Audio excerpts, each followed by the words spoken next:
حضرت سیدنا امام جعفر صادق رحمت اللہ علیہ کا یوم عرس ہے 15 رجب. تو اس میں عاشقان صحابہ و اہل بیت خصوصیت کے ساتھ کھیر پوری کی نیاز کرتے ہیں، جس کو کنڈے کی نیاز بھی بولتے ہیں. میری یہ خواہش ہے کہ 15 رجب المرجب 15ویں رات گھر گھر گلی گلی مسجد مسجد کھیر پوری کی نیاز ہو، کیونکہ شیطان ان کاموں سے روکتا ہے. کہاں دلیل، کیا دلیل؟ تو شیطان کو کرنا ہے ذلیل، اور گلی گلی مسجد مسجد ہم نے کرنی ہے کھیر پوری کی نیاز. السلام علیکم ورحمۃ اللہ وبرکاتہ. تو اس ویڈیو میں جو ہے الیاس قادری اور انجینئر محمد علی مرزا کے سوال جواب جو ہیں ان کے جو ہے کہ رجب کے کنڈے کی نیاز ہر گھر میں ہونی چاہیے، اور کیونکہ شیطان کو کرنا ہے ذلیل. یہ سب چیزیں جو بتائی جاتی ہیں اور یہ سب جو باتیں ہوتی ہیں کہ کنڈے کا جو معاملہ ہے اور کنڈا کرنا چاہیے، تو اس کا جواب جو ہے علی مرزا نے جو ہے دیا ہے. اور کوئی بھی چیز جو ہے اگر آپ دین میں ایڈ کرتے ہیں، مطلب جوڑتے ہیں اپنے من سے، جو کہ کہیں سے ثابت نہیں ہے، تو وہ تو پتہ ہی ہے آپ کی ایک دین میں جو ہے آپ بڑھوتری کر رہے ہیں، اور جس کا جو ہے اللہ، اس کا جو بھی ہوگا معاملہ وہ اللہ کے سپرد ہے. اور اللہ ہم سب کو یہ سب چیز جو بدعت ہے، جو آپ صلی اللہ علیہ وسلم نے نہیں بتایا ہے اور ہم وہ کر رہے ہیں، تو اللہ ہم سب کو یہ سب چیزوں سے کرنے سے بچائے، اور جو صحیح ہے اس پہ عمل کرنے کی توفیق عطا فرمائے. آمین ثم آمین. جب بھی کوئی کہانی لانچ کرنی ہوتی ہے امت کے اندر، کسی بڑی پرسنالٹی کے ساتھ اسے منسوب کیا جاتا ہے. تو یہ کنڈے منسوب کیے ہیں انہوں نے سیدنا امام جعفر بن محمد باقر بن علی بن حسین بن علی علیہم السلام اجمعین، المتوفى 148 ہجری. وہ کہتے ہیں امام جعفر کسی کو خواب میں آئے تھے، انہوں نے بشارت دی تھی کہ جو رجب کے کنڈے کرے گا تو اس کے لیے یہ بشارتیں ہوں گی. یہ تو سٹارٹ ہی خواب سے ہو رہا ہے، اس کا دین کے ساتھ کوئی لینا دینا نہیں، نہ امام جعفر کے ساتھ کوئی لینا دینا ہے. یہ وہ ایک پراپوگنڈا جو شیعہ کے ہاں چلا اور وہ کنڈے چل رہے ہیں. اور سنیوں کے ہاں بھی چونکہ امام جعفر ایک ڈومیننٹ پرسنالٹی ہے، ان کو رسپیکٹ دی جاتی ہے، ہم خود دیتے ہیں. تو چونکہ اب ان کا نام بولا گیا ہے، جس طرح کہ 11ویں کے اوپر شیخ عبد القادر جیلانی کا نام بول دیا جاتا ہے تو وہ 11ویں چلنا شروع ہو گئی ہے. اس طرح سنیوں کے ہاں بھی چلنا شروع ہو گئی.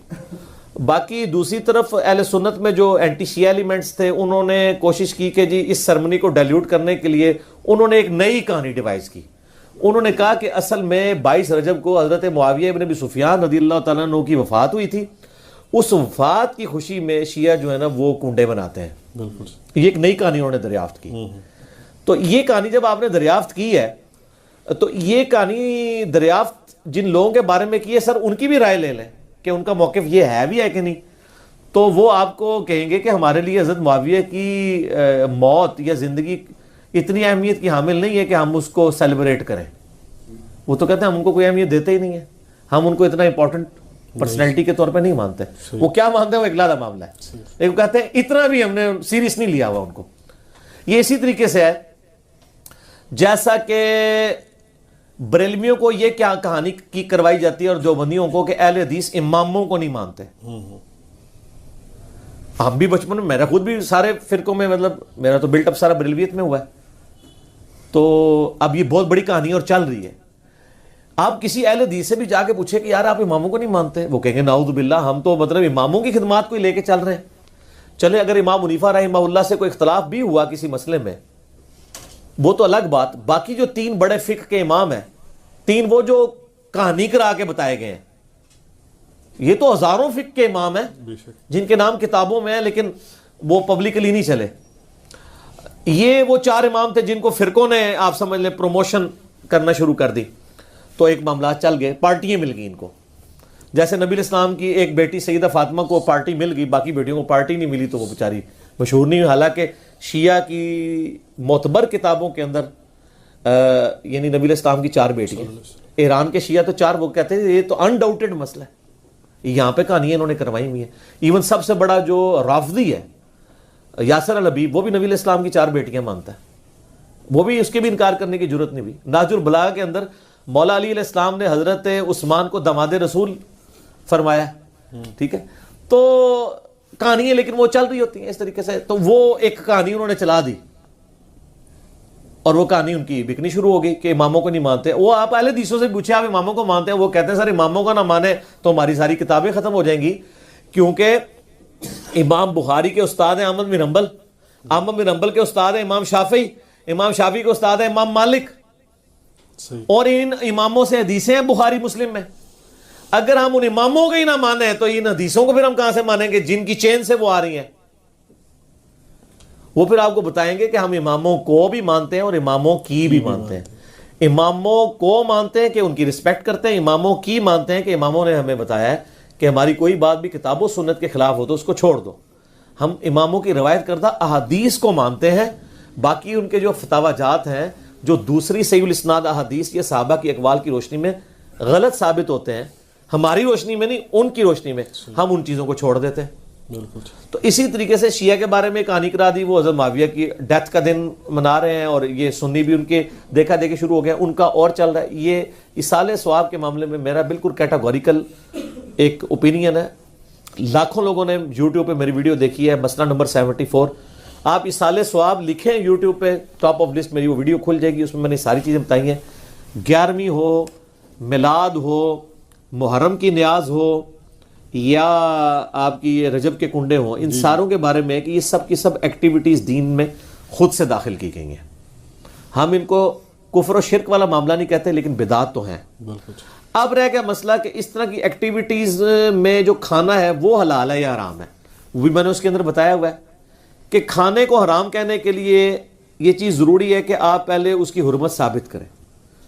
اس میں 2 طریقے ہیں, یا تو وہ چیز جو پکائی جا رہی ہے وہ حرام ہو, کو خنزیر بنا دیتا ہے تو حرام ہے, یا چیز تو پاک تھی لیکن اس کے ذبح کے وقت زبر کے ساتھ غیر اللہ کا نام لیا گیا, تو وہ پھر بھی حرام ہو جائے گی. تیسرا مسئلہ ہے تقرب والا. تقرب میں اب 2 طرح کے آپشن ہیں. ایک تقرب یہ ہے کہ کوئی شخص یہ کہتا ہے کہ میں فلاں بزرگ کے اصال ثواب کے لیے کر رہا ہوں, حضرت حسین علیہ السلام کو ثواب پہنچے, ایک میری طرف سے ہدیہ, تو اس کے معاملے میں بھی ایسا کوئی سختی والا معاملہ نہیں ہے. لیکن اگر کوئی تقرب یہ کر رہا ہے کہ یہ سال ثواب ان کو پہنچے اور وہ میرے مشکل کشا ہے اور اس کے بدلے میں یہ میری مصیبت حل کر دیں گے, تو وہ تو نیاز کے بغیر ہی عقیدہ شرکی ہے. نیاز تو سائڈ پہ رہ گئی, عقیدہ ہی غلط ہے. ٹھیک ہے نا. تو ہمارا تو موقف یہ ہے کہ ہمارے پاس کوئی اس طرح کی کھانے پینے کی چیز لے آتا ہے, ہم اس سے پہلے پوچھتے ہیں کس کے نام کی ہے. اگر وہ کہتا ہے اللہ کے نام کی ہے تو بسم اللہ پڑھ کے کھا لیں. اگر وہ کہتا ہے یہ فلاں بزرگ کی ہے تو اسے پوچھے یہ بزرگ کے نام سے مراد آپ کیا لے رہے ہیں, کیا ان کی رضا کی خاطر ہے, ان کے نام کا ذبح ہے؟ تو سر یہ کوئی بھی نہیں آپ کو کہے گا. کوئی جاہل کہہ دے تو کہہ دے, وہ کہے گا نہیں اللہ کا نام دیا ثواب پہنچانا ہے انہوں نے. اچھا جی, پھر زیادہ فہم نکالنا ہے تو آپ پوچھ لیں کہ ثواب پہنچا کے کڈنا کہ وچوں جی تسی واقعی کھانا نہیں کھانا تے, جی کھانا کھانا تو اتنے تک ہی سوال رکھو, زیادہ غلوف نہ کریں آپ کیونکہ غلوف کریں گے نا تو معاملات بگڑیں گے. اور یہ میں آپ کو اپنی طرف سے نہیں بتا رہا. صحیح بخاری میں سیدہ عائشہ نے نبی علیہ السلام سے پوچھا یا رسول اللہ علیہ وسلم یہ کچھ نیو مسلم ہے, ہمیں نہیں پتا انہوں نے ذبیحہ صحیح کیا یا نہیں کیا, تو یہ جب کوئی اس طرح کی گفٹ لے کے آتے ہیں ہم کیا کریں؟ آپ بسم اللہ پڑھ کے کھا لیا کرو. اللہ اکبر. اللہ آپ نے کہا کہ بلاؤ, آپ یہ بھی کہہ سکتے تھے حلف دلواؤ, یہ وہ وہم نکالا کہ مسلمان کا ذبیحہ ہے نا تو حسن ظن رکھو, زیادہ نیٹی گریٹیز میں نہ پڑھو. سبحان اللہ. ٹھیک ہے نا.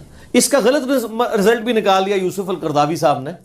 انہوں نے وہ اسلام میں حلال و حرام ایک کتاب لکھی, اس میں انہوں نے لکھا کہ یہ جو غیر مسلموں کے بھی جو ذبیحے چل رہے ہیں نا, اور جو KFC میکڈونلڈ چل رہے ہیں, جو ڈیفینیٹلی ذبیحے ہے ہی نہیں ہے, وہ اللہ کے نام کے کیا, وہ تو مطلب بالکل ذبح والا معاملہ ہی اس کے اندر اس طریقے سے نہیں ہے, نہ وہ اللہ کا نام لیتے ہیں. وہ کہتے ہیں بسم اللہ پڑھ کے آپ کھا سکتے ہیں, اور اس حدیث سے لی. تو میں نے ان کا بھی رد کیا کہ سر ایڈی بھی کھلی چھٹی نہ دو, مسلمان کا ذبیحہ ہے نا اس کے اوپر آپ کو وہم نہیں کرنا چاہیے اگر وہ مسلمان ہے. اب وہ اگلا مسئلہ شروع ہو جائے گا کہ وہ بریلوی ہے, دیوبندی ہے, اہل حدیث ہے, شیعہ ہے. یہ نئی کہانی کرنے کی ضرورت نہیں ہے. اہل کتاب کا ذبیحہ بھی حلال ہے. تو اگر آپ ایک دوسرے کو مسلمان ماننے کے لیے تیار نہیں، چلو اہل کتاب ہی مان لو. یہود و نصارہ کی عورتوں سے تو آپ کا نکاح جائز ہے سورۃ المائدہ کے پہلے رکوع کے تحت، اور اسی رکوع میں آتا ہے کہ اہل کتاب کا ذبیحہ بھی حلال ہے. کوشر فوڈ. جی ہاں، اگر وہ اللہ کے نام کے اوپر کیا ہو. تو اگر یہود و نصارہ کا اللہ کے نام کا ذبیحہ حلال ہے، تو جو آپ کے اپنے اہل کتاب ہیں، قرآن کے فائنل ٹیسٹمنٹ کے ماننے والے، وہ تو old testament new testament tempered form میں مان رہے ہیں، اور وہ اتنے ظالم ہیں کہ نبی علیہ السلام کو وہ دجال سمجھتے ہیں، نعوذ باللہ. ظاہر ہے پیغمبر نہیں مان رہے، تو جب آپ کسی کو پیغمبر نہیں مان رہے، جس طرح ہم غلام احمد قادیانی کو پیغمبر نہیں مانتے، تو کیا سمجھتے ہیں؟ دجال کے اس نے دجل کیا ہے، جھوٹ بولا ہے. اس کے باوجود اللہ تعالیٰ کہہ رہا ہے کہ ان کا ذبیحہ بھی حلال ہے. اور جو آپ کے نبی کے عاشق ہیں، جو محمد اور آل محمد کے لیے جان دینے کے لیے تیار ہیں، سر ان کے اوپر آپ کم از کم یہودیوں والا اسٹیٹس تو ان کو دے دیں. ٹھیک ہے.